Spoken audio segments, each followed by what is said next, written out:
But let's move on to something a lot less fascinating and a lot less deep, which is what we are turning to because we don't have live sport. Now, to see you put this on there, Barry, I just had a straight giggle out because I've come across these kinds of shows in the past, and I've obviously thoroughly enjoyed them being a tech head. But tell us all about this. What is BattleBots all about? Oh, Chad, I'm really sad that I know about this, but unfortunately, the boredom got a hold of me in the last couple of days, and so the one night I was sitting on my couch, kind of flicking through the channels that you sometimes do, going through all the nonsense, and I happened upon a live robot battle between two robots, which apparently was like the world championship or something. They were talking about the one that's been undefeated in 11 fights and all this good thing.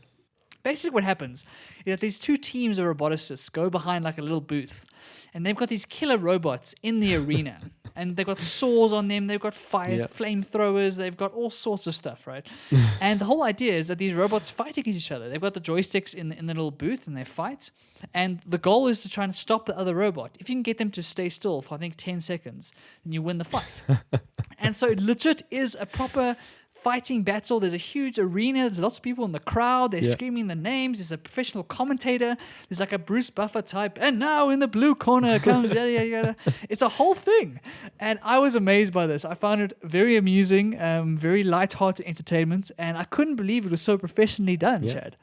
Yeah, I mean, it's the commentator bit that resonates for me when I first watched it in the past, is that they know the backstory of the teams, the backstory of the evolution of the robot, and, you know, all of these various tricks and what he can do.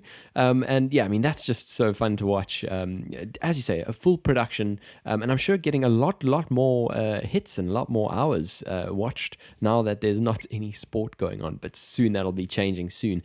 One of the other bits of sport that you watched this past week, Barry, was a marble race. I also came across one of these videos a couple of weeks ago, and I was fascinated by how mesmerizing it can actually be. It's weirdly addictive, and that's why I'm a bit cautious about recommending it, because I know it can take you down a proper rabbit hole. But basically, I was watching Last Week Tonight with John Oliver, and as one of the jokes on one of their last shows, they've sponsored this marble racing competition. And it legit is that. It's simply marbles racing on these elaborate courses. There's like chicanes, and it's like a whole thing. They've got qualifying rounds, they've got races in the end. They also got a backstory. I love it, the backstory about the marble, where it came from, how it did last season and the season before.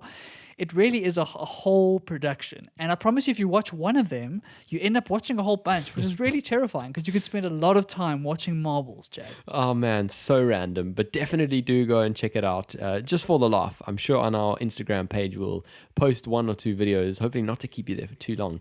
But certainly is interesting. And you do have to wonder whether it's completely random or whether you do have marbles that are inherently speedier, heavier, more aerodynamic. Let's not waste any more of your time. Shall we move on? Yes, let's move on, Chad. Across the pond.